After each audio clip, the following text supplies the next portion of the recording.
And John Bannon he's a prolific creator. I mean, he's putting out magic now that is just, it's kick ass. You know, if you know, it's he's really great. I've been a fan since I first got into magic. I was fortunate that when I got into magic, John was publishing one of his bigger works, and I got to see a lot of this stuff firsthand, and I learned a lot of this stuff and worked a lot of this stuff. I think it's all strong material that's within the grasp of everyone. And it's really varied material. You know, we're going to look at a card trick or two, but you'll see that it's pretty different card effects. And there's just effects with many different objects. And at the time I first got into magic, I was not a guy who loved to do a lot of card tricks. I wanted to do a card trick or two, not many more. I wanted to have variety. You know, I saw magicians that did only card magic, and sort of, I don't feel this way now. And it was probably that I was just not around professionals, but sort of got bored. Someone does a whole set of card magic, and, you know, it's like, great. It's a lot of card tricks. I don't need, you know, enough with the card tricks already. Right. It's so for the fifth phase of my oil and water, I will now, and you're like, come on, get that Spider-Man, shoot some webs. Right. Keep me interested. Magic, keep magic going. And to me, that was an easy way in when I was a beginner, was just having very different effects that didn't look like each other. And card tricks can, without really trying, start to look a lot like each other. You know what I mean? And for that, John Bannon was super inspirational to me. And I love this magic. I think we're all going to have fun looking at this stuff and, you know, rocking out with some John Bannon. I love John. We're going to rock out the very first thing, and then we'll come back and talk a little bit more. But this is a really short thing. This is called Shriek of the Mutilated. And this is a classic Bannon effect here. So check it out. Let's do it. Can you see that, Alex? Got it. Looks great. Hi, I'm John Bannon. I'd like to share with you 3 important discoveries, interesting discoveries I made on my last trip to the Caribbean. The first is that the population of Haiti is 90% Roman Catholic, 10% Protestant, but 100% voodoo. I also learned that there's a scientific explanation for the voodoo phenomenon. Drugs. And I learned a voodoo healing ritual. Now, before you can heal something, it has to be hurt. So I'll use one of these pieces of paper, and we'll tear it into 2 pieces, and then again into 4. Roll them up into a small ball, and now all I need is a genuine pin from a genuine voodoo doll. Do you have one? No, I don't. In a minute.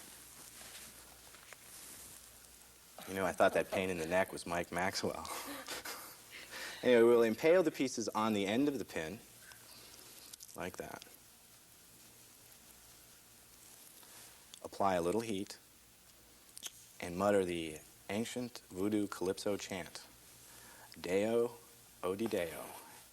And you see the magic happens, and the pieces are now a little charred, but welded together and totally restored. Dude, I dare you as a non-magician to try to figure that out, right? Totally. It hurt me bad. Like I said, when I first encountered a lot of this stuff, I didn't really know a lot about magic. I knew like a couple things that someone had showed me, and I bought like a beginner's book and, you know, learned really intro stuff. But that bowled me over. Like I saw that and I was like, you know, how can this be possible?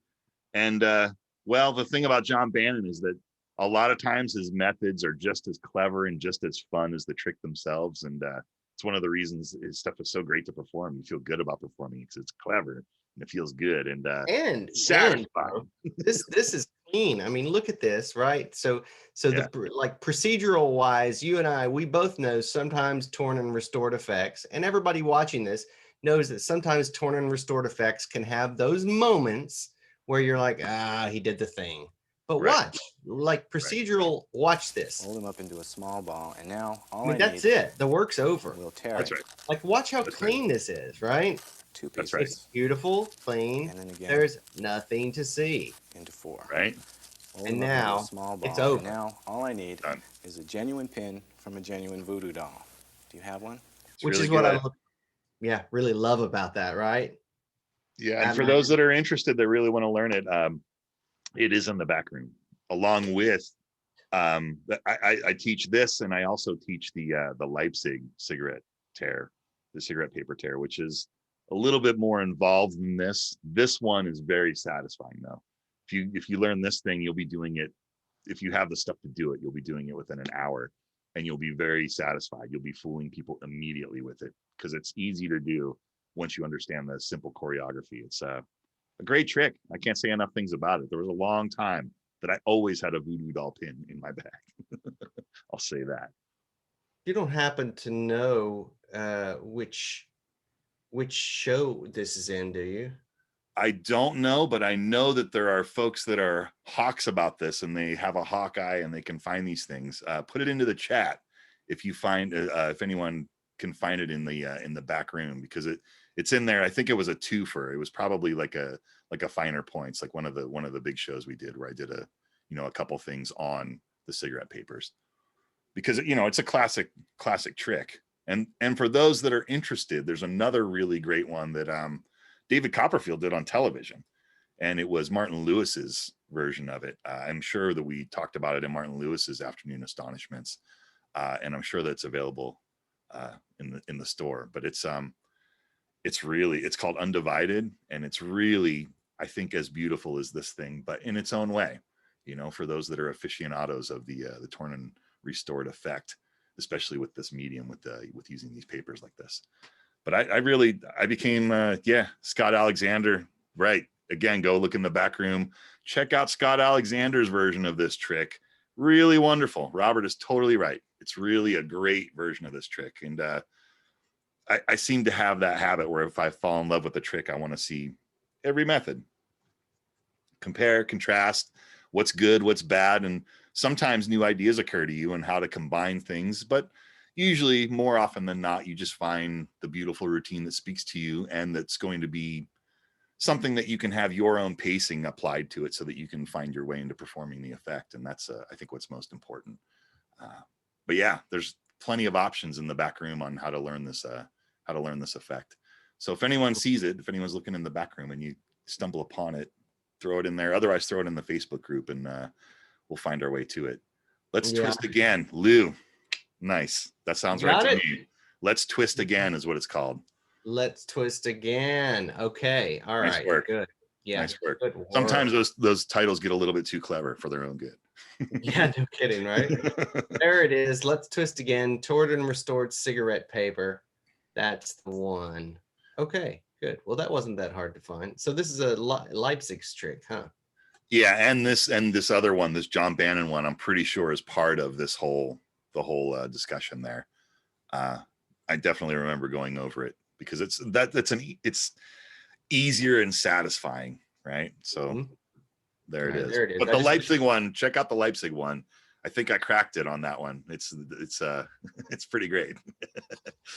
All right, I just put the link in there for you guys. So if you're logged into the club right now, you can click that link. You can go right to it, save it, hit that bookmark, by the way. Hey, let me launch this poll real quick. I'm curious, how many of you guys actually before today had heard of John Bannon? Curious how many of you he was new to, and how many of you he's had previously heard of him. Gives me a great idea of kind of what we're dealing with and how much history we have to talk about with Bannon. Okay, so good. All right, so that's pretty good, Alex. Yeah, nice. Good. Okay. All right. I'm just about to close the poll here in the poll. So I'm going to share the results. So just so it's right here it is. Look, I mean, 90% of you know who he is. There's only a few of you guys who do not know much about Bannon. Let's watch something. How popular is Vacuum Packed? I mean, is this like a classic?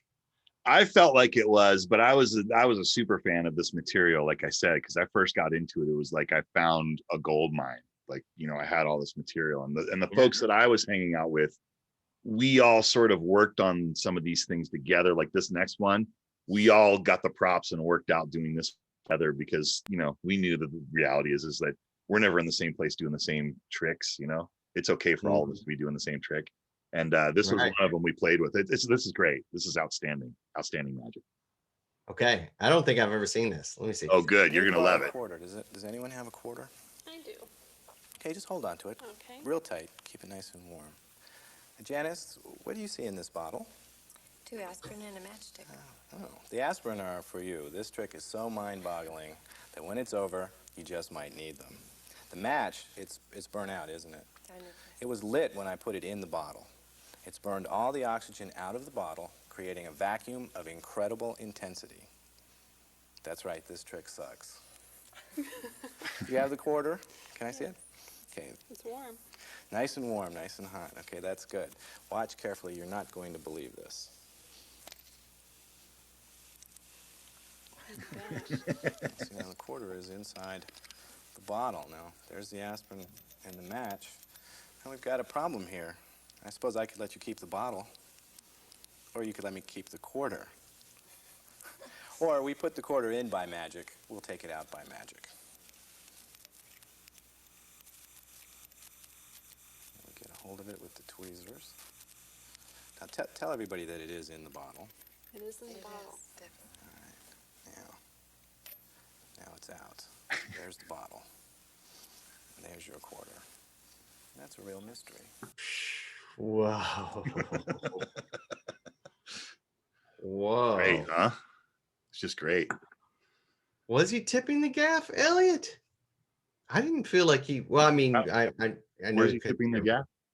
Yeah, and Elliot just said he hated that he was tipping the gaff, and I was wondering if he to the layperson. You think to the layperson he's tipping the gaff?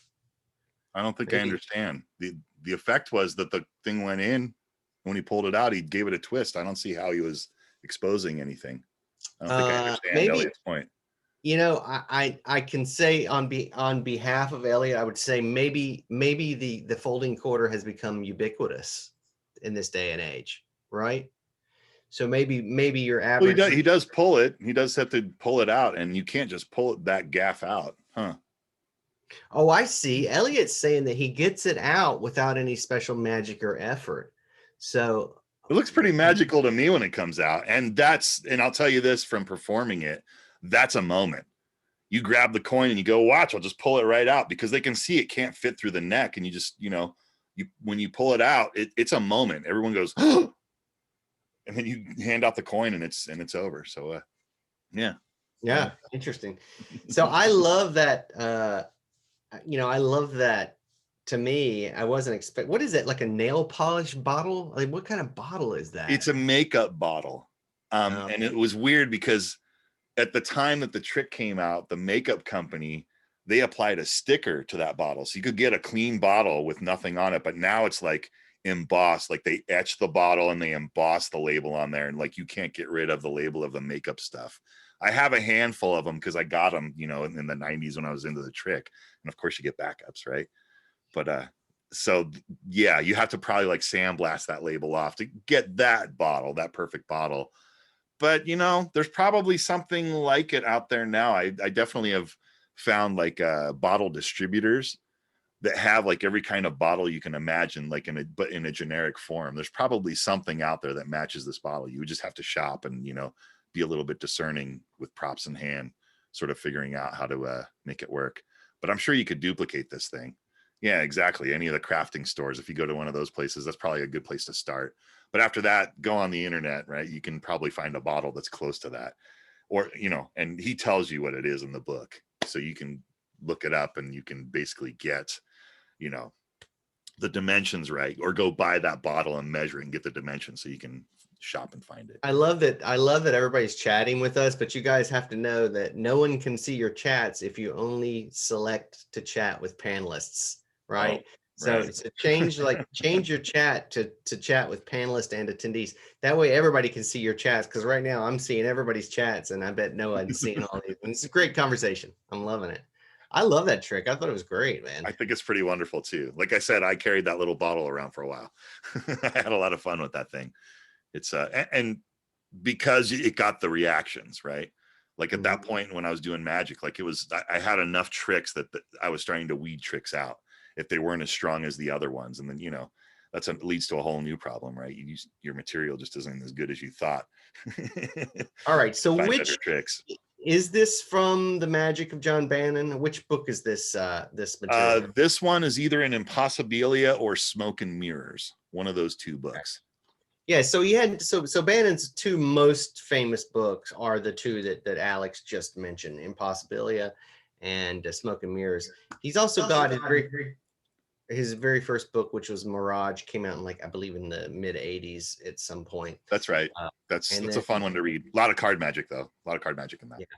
And then what about Dear Mr. Fantasy? That's another Bannon. That's a great Bannon book. I don't think that could, I think when you talk about classic books, I think Dear Mr. Fantasy is right in there with those other two. Dear Mr. Fantasy is excellent. It's all card stuff, but John Bannon is just a very clever magician, a very card magician, just a clever human.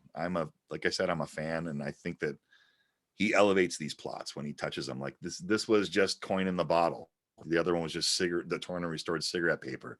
He makes them into something bigger after he's done with them and presents them to us, right? And it's cool, man. All of that stuff is like that. Dear Mr. Fantasy is no different. All those tricks, right? All those tricks in that book are just amazing. I did one recently in our favorite tricks that's killer called Dead Reckoning. It's an amazing thing from Dear Mr. Fantasy. I'll say no more. Look it up. Ooh, I like it. All right, let's watch a little something from overseas. This is Bannon. I always love when magicians use these kinds of titles for the tricks. Okay, say no more. We're just gonna watch it. Yeah, Twisted Sister. Exactly, Newell. Right. This is not Twisted. We're not watching Twisted Sister right now, but Twisted Sister is a great example of Bannon's genius thinking. Okay, here we go. Boom. Here we go. Tricks? Yes. Yeah, you like money? Anything to do with money. Okay. Well, this one's going to kill you. It only uses one coin. And let me tell you first what I'm not going to do. Okay, I'm not going to take the $50, give it a squeeze, and make it disappear and come out of my sleeve. All magicians can do that. And to the best of my knowledge, what you're about to see has only been done by one person, myself.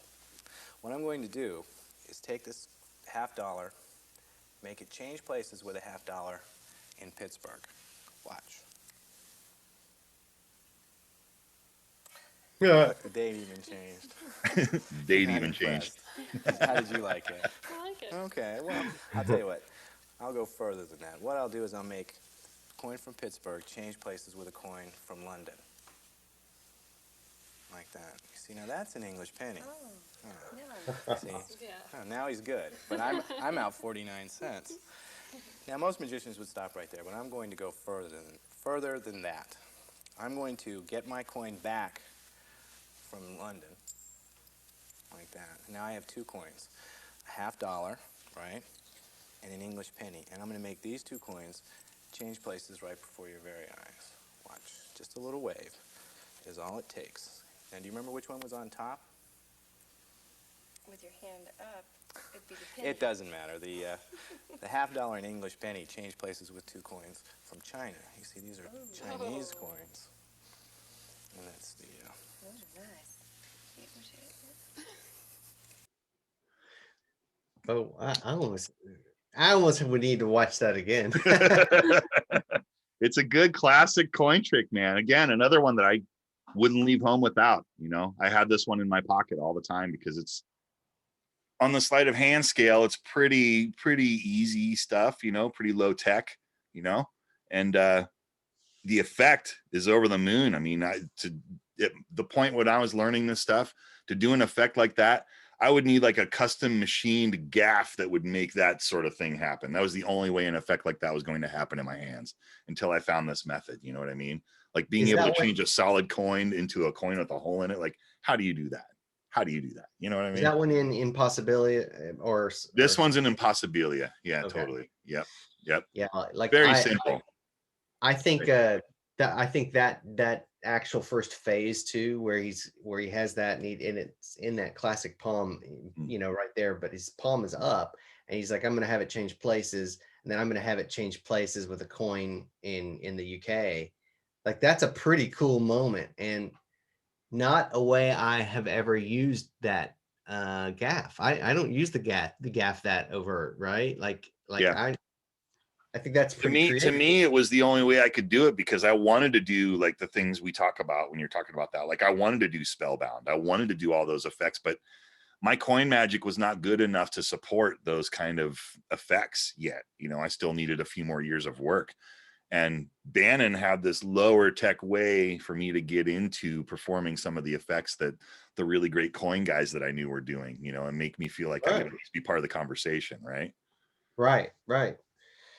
Yeah, I mean, this is I turned the volume off because I kind of wanted to watch it one more time, and I think because I missed a lot of what was going on, and of course we're not gonna really talk about what's secretly going on, but that's a nice to me, that's a nice moment there where I'm just gonna fast forward a little bit because Mm-hmm. I'm Mm-hmm. gonna get to the part that I needed to watch again. Yeah, there you go. That's it.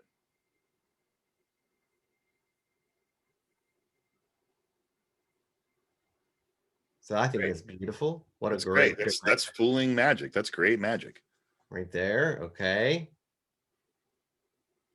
And so he does this thing where he places it like, let's see. Oh, we hear two, right? We hear that he has two. He And then shows he the shows two, one of each. and he places one on top like that. Boom. Okay. I see. It's great. Yeah. Oh wow, Doable, look at doable that. for anyone. Doable for anyone, man. Totally. It's all there. It's all Oh there. wow, there was something secret I missed too. I like that. It was on the move. Yeah. Beautiful. Yes. Okay. Good job, Bannon. I like the construction of that. No, Elliot, it wasn't. It wasn't just Bobo. That's pretty cool. God, that's a great. I missed two or three little things in there on first And think about that. You're a guy that knows magic and you miss two or three things, right? And to a layman, they have no choice but to go on the ride that you're giving them there. There's no way they can see any of that stuff. Like I said, when I left the house, that was in my pocket because it was a fooler. It was just a fooler, man. Yeah. Wow, that's really good. Really good. Okay, Bannon.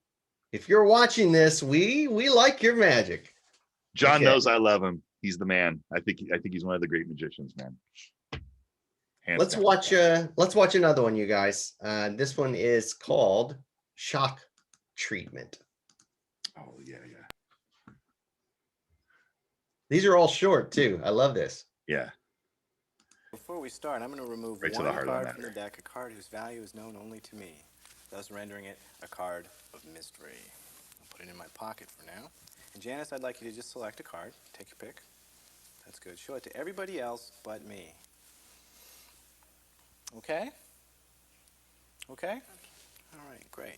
And Julie, I'd like you to, well, instead of selecting one, just think of one. Think of any card at all, but make sure it's a different color than the one that Janice picked. Can I see that one again? Okay. Okay? You're thinking of a card? Mm-hmm. Okay. Janice, place your card back in the deck.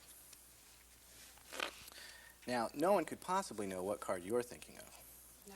And it's unlikely that anybody knows where your card is in the deck. If we combine those two principles, maybe we could come up with something really interesting. Now, there's a number on your card, right? Or a letter. A number. Okay. Double it. Okay. Take the deck and deal that many cards onto the table. Now, if the moon is in the 7th house and Jupiter has aligned with Mars, something very interesting could happen. If the stars at night are big. Are you done? Yes. Okay, now, no one could know what card you would think of. So no one could know how many cards would end up in this pile. So no one could know what card this is ahead of time. But what card did you pick? 2 of clubs. The 2 of clubs? You know, you're pretty good at this. And there it is, the 2 of clubs. But you're still thinking of a card, right? What card is it? What card are you thinking of? Let you know. Yeah, just say it. 5 of diamonds. See, I knew that. No, I did. Otherwise, how else could I have done this trick? How else could I have let you find Janice's card if I didn't know what card you were thinking of? You are skeptical. Yes. That's why before we started, I placed one card in my pocket. Remember? The card of mystery, the card whose value is known only to me. And this was before you even thought about thinking about a card. Correct. And what card did you think of? 5 of diamonds. And there it is. Wow. Thank you. Thank you. Wow. That's pretty Wow, great, man. right? It sneaks Yeah. up Oh, on you. That one sneaks up on you. And by the time it sneaks up on you, you're like, wait a second, what happened? How? How'd that go down? yeah, because there's a method in there that seems so direct that you would think that the audience would pick up on it, Mm-hmm. but then he masks it so well in a couple of different ways. One way he masks it is by turn and talking to the other spectator, and the counting procedure just doesn't seem like it's that big of a deal. But that moment did catch me off guard. I was like, that's weird that he would ask a spectator to do that, but it worked. And then I still kind of got fooled there. So well, like, if you don't know the underlying thing that's really happening here, there's no way you can. There's too much smoke, right? Because all that other stuff you're focusing on, you can't see the other thing. Maybe this is one that's worth looking into, and maybe one of our favorite tricks, just so we can sort of like get a deeper dive on this, because it's a pretty good one. It's a sweetheart of a trick, and there's a lot of things going on that probably will inspire other lanes of thought for other people too. It's a good one, man. I home run. yeah, I've learned when Alex says something like that, the answer is always yes. We should wait and break it down, because usually there is going to be a great lesson in there. George, the name of that trick was shock treatment. Mm-hmm. Shock treatment. And again, it's in that classic one, Impossibilia. That book is like, it's one of those books, like you could open it to any page and be like, that's a killer piece of magic, man. it's a home run of a book. It's one of those books that I'll probably, if I ever thin down my library, that'll be one of the few that I hang on to until I just stop doing magic, or, stop breathing or whatever. Love it. John's got such direct magic too. Like his plots are, like that was the most complicated plot that he has, that I've seen him do yet. Totally. And we are looking at old school magic. Like this is Bannon way back. So yes, this is Bannon in the 90s, right? Exactly. Yeah, so this is, Bannon's start probably was really always made sure that effect was first, and the effect was very clear. Effect is very clear. So. And when he was doing hardcore magic and started publishing magic, he was in the DC area where Aaron's from, and in that town, you sort of have to have direct magic to even be part of the conversation, because there's so many great magicians that are from there. It's sort of one of those places like Hollywood, like where the Magic Castle is, because there's so much energy. There's so many people there that are working on magic together or separately and inspiring others, that it's sort of that rising tide lifts all the boats kind of thing is happening there, like it is in Hollywood. You know what I mean? So Bannon was, he had to have good stuff to have even be part of the conversation with a lot of the guys that he wanted to talk to. So it's awesome, man. It's all just great stuff. And you're totally right. Direct. That's the thing. Direct, yeah, direct. And now I'm not familiar with this next one either, which is great for me. So this is going to be my first time seeing it. I'm excited. All right, here we go. Julie, why don't you put your initials on that quarter for me? Nice and big, right on George Washington's face. Okay. J.B. Good. Have you ever written your initials on a quarter before? No. Maybe when you were little? No. Okay, good. How many quarters are there in the world, say? Probably millions. Probably millions, but how many of them have your initials on them? This one. That's right. So if we ever ran across this quarter some other place, some other time, you'd be able to recognize it, right? Mm-hmm. Now, this quarter came out of your pocket. Right. There's nothing wrong with it? Nothing at all. Okay, that's good, because these people trust you. It's me they don't trust. And they shouldn't, because I'm going to cheat. See, watch. Just a little squeeze and the quarter disappears. See, I snuck it up my sleeve. I told you I was going to cheat. Watch. Just a toss. It vanishes. It's gone completely. And it's not up here. It's over here. But watch. Just a little toss, and it jumps. See, the coin likes to hang out in joints. So just a snap, and it's gone. It's not here. It's not here. It's behind my knee. It's not a trick coin, it's a trick knee. So those are your initials. But the funny thing is it gets a little bit bigger. Now, isn't that the biggest quarter you've ever seen? Truly. I know what you're thinking. You're thinking that I switched quarters on you. But actually, this quarter still has your initials on it. That's why I had you mark the coin to begin with. See, right on the back, it says your initials. I know the jokes aren't very funny. In fact, if I was a comedian, I'd probably get the sack. Julie, you know what this is? The sack. It's the sack. Now inside here, well, maybe I ought to polish up my act a little bit. Okay, I promise, no more polished jokes. But inside we have, well, it's a small envelope. And it says, open in case of emergencies. We still need to find your quarter. I want that back. So inside is, well, it's an aspirin tin. We're getting closer. Because inside the tin, oh, and look at that. It's a quarter, right? But is it your My quarter? quarter. Is it? Take a look. Now show it to everybody. That's your initials, right? Ooh, Nice. Oh, wow. wonderful, wonderful. Nice. Nice. Nice. Nice and wonderful. I'll settle. Goodness gracious. Goodness. So again, same thing, classic plot of Magic, right? It's just the coin in a nest of boxes, but very clever way to get to that ending of that trick. I mean, the jokes, you take them or leave them, right? But all those nests, they're all different, right? Usually it's the same box over and over again. Oh, and it's a smaller one. It's a smaller one. It's a smaller one. And I just, it's clever thinking, because you could take what he did there and sort of pick your own nests, because you only need to worry about like one of them. Only one of them is really important, So clever thinking. And the way that the aspirin came out with the quarter at the end, is that original, or is that built in? That's really, if anything, similar to any of the stuff that's out there. That's the classic part of it. I think probably the aspirin tin is probably the classic part, right? Because it's sort of the same method that you would use classically for the card in the box in some way or another, right? It would be very close to that. Huh. Very old Burt Allerton. There you So go. Burt Allerton, totally. The Close-Up Magician. That book is one of the, if you do restaurant magic, you need that Burt Allerton book. And he has a couple things with aspirin tins because they're that big and they fit in your pocket. And, it's just an inspiring idea. You might not be able to do it with that necessarily that little tin, but there's other tins that exist today that would make sense that you could do all these things with and easier to get into. Of course, yeah, Alfred. I would say, yeah, like you might have to go with Altoids. Like that might be exactly. And they're easier to open, like I said. So all of that stuff, a card. Well, our buddy Danny Garcia, he has that really great card to Altoids tin. He has that gaffed box that he put out, and it, it's innocent looking. It's really, if you guys want a good card in a box, go look up Danny Garcia's. I think it's just called Mint Box or something like that. Killer. The demo will knock you down. It's really a good trick. I'm a fan.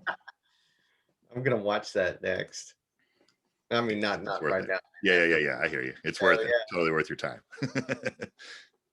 So, as far as nest, like that had me going there too, because I didn't know there was going to be the Baker dump thing. Mm-hmm. I thought it was legitimately. I thought that trick was over by the time he picked up the bag, and I think, to your point, that I think that's where it ends for most laymen. For anyone that's not educated in any sort of sleight of hand in any way or knows anything about magical methods, that's where they're at too. By the time you pick up that bag, in their mind, they're going, no way it's in there. How? And now each of those nests adds more smoke. So you go, how? And it's twisting the knot even more of how could it possibly be inside of that too? Right. And I think that's why it works. But we're fortunate that we can, a lot of times we can grok out a method kind of, and just enough, or a part of it will fool us. Right. And if that little part fools us, we're like, how? And to a layman, if they figure out any little tiny part, they're like, oh, I know how he did it. Dude, that trick would have hurt me right there, though. God, that would have hurt me so bad. Me too. It kind of reminds me. There's this great trick. Michael Sproul did this great trick at the Summit a couple of years ago, where the signed quarter ended up in the ball of yarn. Right. That's a real classical way to do it. Right. That's great. Yeah, Michael. He got it. That's the one. That's the best for stage, man. It's great. Yep. Yes. And it's a different method than this entirely, mm-hmm. but equally as strong, if not stronger. Maybe, I don't know. I mean, I think we have a few different ways we can get to that outcome in Magic. Mm-hmm. Yeah. And they're equally as well. Some are easier than others, but I don't know. I'd have to really let them duke it out. I'd have to fight for which one was best because both of those. I mean, that one was really good. And Well, it ends up becoming the effect of, I mean, yes, it's a coin to that nest of boxes, but really it's an impossible location, right? And instead of a coin, it's just a known object, or in this case, it's a signed object that ends up in an impossible location. So it's sort of the same effect as like card to wallet when you sign a card and it's in your wallet, right? It's the same sort of thing. And really, it's just coming down to, for me, which one is the one that speaks to you the most, that you can really like wring out every drop of magic and really make them feel that effect, you know? And because in every show I do, I have some sort of object to an impossible location. It's not always the same object, you know, sometimes it's a bill, sometimes it's a signed coin, signed card, what have you, but I always have that effect somewhere in whatever set I'm doing, because it's strong, right? There's no explanation for what you've done when that effect is successful. There's nothing else like it. It's really something. We have one final video of old school Magic of John Bannon. I think you saved maybe one of the best for last here, Alex. So this one's really, this is a real fooler. I really love this effect, and I've played. He has a couple different versions of this effect. This version, in my opinion, is the best version of this effect that he has. And I don't know. You tell me when it's over what you think of it, because I think it's pretty great. Okay, Julie, before we start, you see this envelope? It is sealed, right? There's no holes in it anyway. Okay, I'm going to place it right here, and you can glance at it on occasion, but don't let it out of your sight. Okay. Now, you shuffle these cards, right? I sure did. Okay, before we start, I'm going to remove 3 cards as sort of a prediction. Okay, I usually only remove one, but in this case, I think I can risk removing 3. Okay, now what I'd like you to do is just select one of those cards, any one at all. It's your choice. Do I pick it out? Yeah, just take it out. Okay. Okay, and don't show it to me, but write your initials on the face of it with that pen. Okay?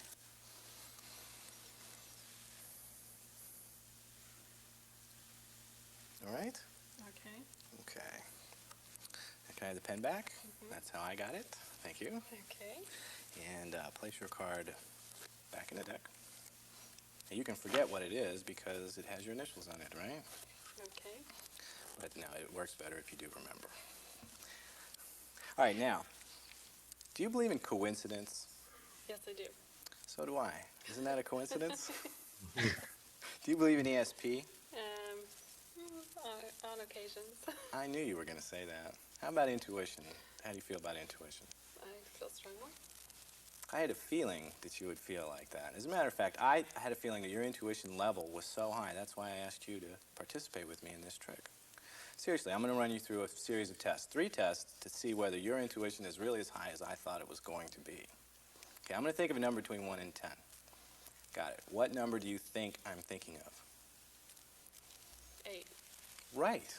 I told you that she had.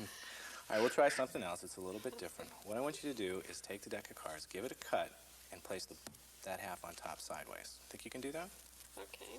Go ahead, try it. That's pretty good. Now, you remember I placed these prediction cards aside before we Totally. Long time ago. All right, now you cut to this card. Do you have any idea what card you cut to? No. Okay, neither do I. It's the Queen of Spades. Now, someone with normal intuition, their card would have matched one of my 3 predictions. But since you have higher than average, I chose my 3 predictions to all be the same, and you picked the only card that matched them. That's pretty good. It's not bad, is it? All right, you want to try one more? It's real difficult. Are you sure? Yes. Okay, remember this sealed envelope? Uh-huh. Okay. Now, inside this envelope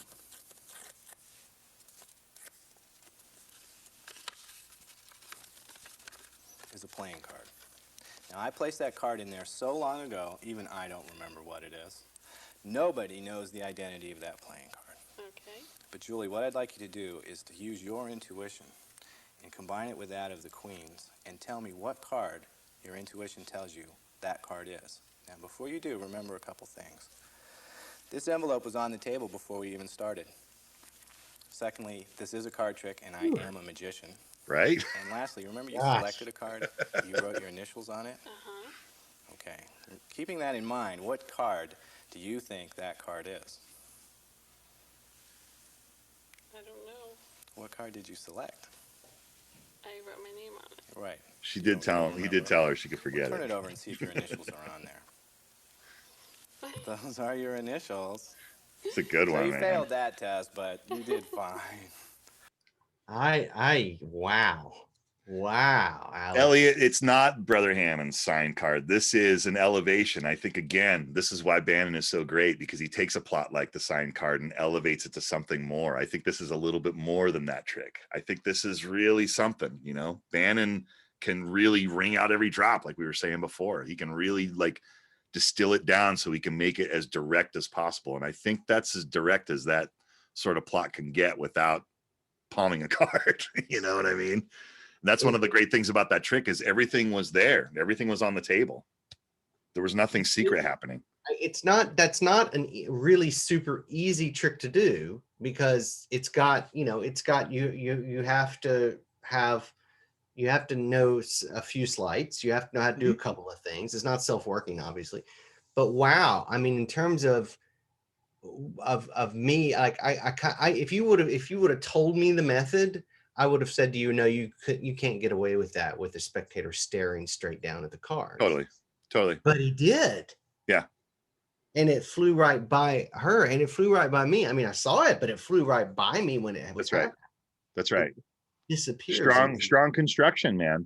And that's the thing. Again, I think that's what John's gift is that he can see a plot for what it is. He can tear down someone's old framework and recognize what was important about that framework and sort of build a new one and clean up the rough edges around any of the rough edges that someone had when they originally constructed the trick. And again, it's what you said before. He's able to find these things and make them so direct by just whittling away what's unnecessary and sometimes switching something around really simply. And a lot of this, yeah, there's some sleights that are there, but a lot of it, if you saw it, you know, it's like displays. You're doing displays rather than like moves, you know, it's sort of happening. I mean, an Elmsley count or like one of these, like the ghost count where you're sort of hiding cards, they're more of display moves rather than like what I consider to be like a hardcore sleight with cards. You know what I mean? Right. Yeah. And the fact that he, to get to the end of that, he had to use another device, another trick in order to interlace, to get to the end of that effect. It's really pretty smart thinking. I mean, I got to say, like, I definitely, probably given me 100 years, couldn't have figured out that exact progression of how to put that together. It's very creative, huh? He's very creative. Yeah, it's inspiring, you know, because you hope that you could create things like John Bannon does. I don't ever think I do, but there's definitely things that rub off on you when you look at construction. And, you know, for me, sometimes it's just as creative how you put tricks together and sort of the things you say on these tricks when you're performing them, as much as, you know, creating a trick from scratch. I think that they're sort of two different muscles and two different gifts to the world. You know what I mean? And I hang out in the performer world more. And for me, it's like, you know, seeing those things inspire me to take things to the next level. How can I do something that makes it just a little bit more? Not that I have an original idea or it's, you know, it's maybe a twist of originality that I've applied to something, but that's about it, you know? And I think it's all micro steps. All these guys, all of us, we're all standing on the shoulders of giants, right?